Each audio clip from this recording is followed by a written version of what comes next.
What's going on, guys? Welcome to the show, guys. Welcome to Wrestling Talk Show's Creative Conversation.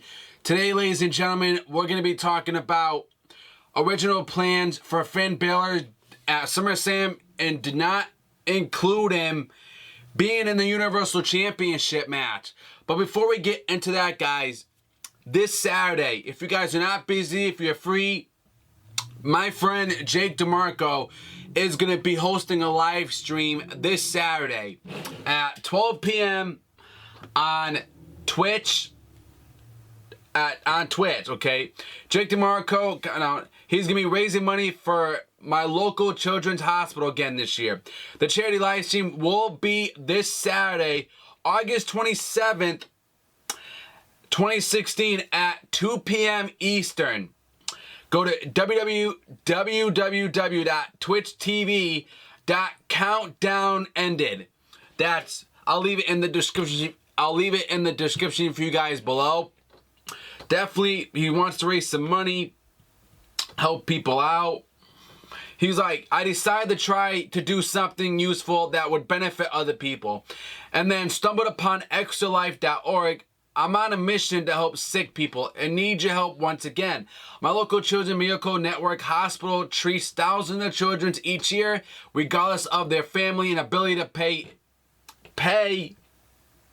These kids are facing terrible things such as cancer, leukemia, cystic fibrosis, appropriate treatments, and life-threatening injury from actions as well. Just to name a few. After dealing with everything I've endured, I could ever fathom having a courage, strength, and ability to deal with and handle with these poor children preserved on a regular basis. Nowhere to how to life to handle life. It was my daughter who was ill. 2 years ago, I established to help friends, family, and even great folks over the destiny strap roasted, and everyone came out to full force. Today, we went over and intended my intended goal. Last year, my close friend Josh and YouTuber Dangerous Moose aided me into smashing the previous years as well. Thus, I am returning here this year to ask you all to assist in completing my mission by helping me fulfill and possibly surpass last year's goal. If you are able to contribute in any way, it would be greatly appreciated. But not only myself, but the sick children will be helping out in the process. You guys need to get a hold of Jake DeMarco, guys. Go follow him on Twitter, please. Go hit him up on Twitter. Go follow him on Twitter. If you want to get in contact with him, I'll leave his Twitter account in the description for you guys below of this episode. Please go get a hold of him if you want to get in contact with this guy. It's definitely a good cause. Do what you guys can. If you want to help out, you're more than welcome to. But shout out to Jake DeMarco, man. Definitely tune in, guys. The Twitter will be in the description box. The Twitch will be in the description for you guys below. If you guys aren't free this Saturday, definitely go check it out. The games that he's going to be playing as well. If you guys need to get a hold of him or get in touch with him, his Twitter will be in the description for you guys below. If you need to get in contact with him, you need to get a hold of him, you need to message him or tweet him. His Twitter link will be in the description for you guys below of this episode.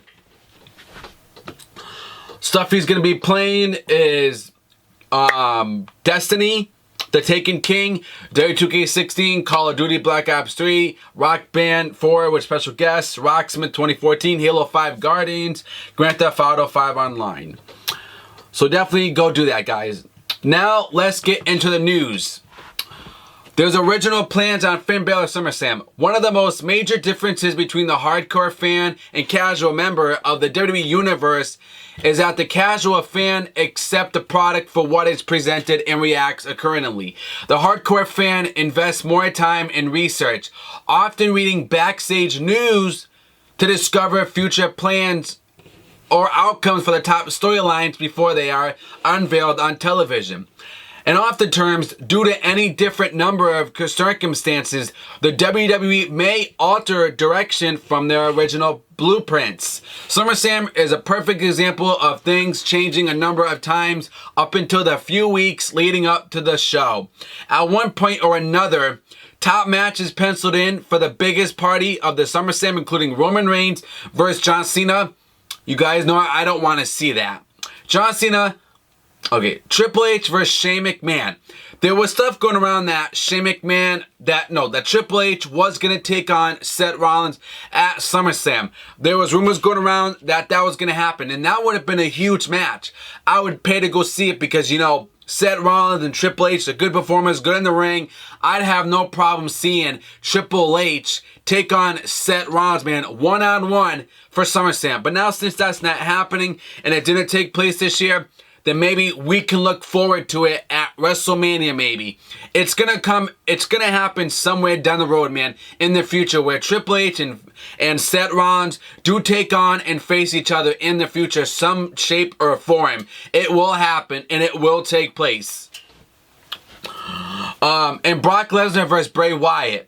As you know, none of those matches took place. A second or perhaps third, fourth, etc. version also had Reigns facing Seth Rollins for the WWE Universal Championship. But he failed the drug test and dropped Reigns from the main event picture. Randy Orton recovered in time to face Lesnar, leaving Wyatt off the SummerSlam entirely. Triple H voted the idea of facing his brother-in-law, and Cena had too much unfinished business in a money feud with AJ Styles. And there were the rival of Finn Balor. Finn Balor's mayoral debut. A long-awaited promotion to the main roster, including a Fatal 4-Way win over Kevin Owens, Cesaro, and Rusev. That was a good match. I actually enjoyed that match. It was good. I enjoyed it. It was awesome. Very entertaining. I loved it. It was a good way to kick off WWE Monday Night Raw. I had no problem with it. But securing his spot at SummerSlam Showdown with Rollins to determine the first ever WWE Universal Champion.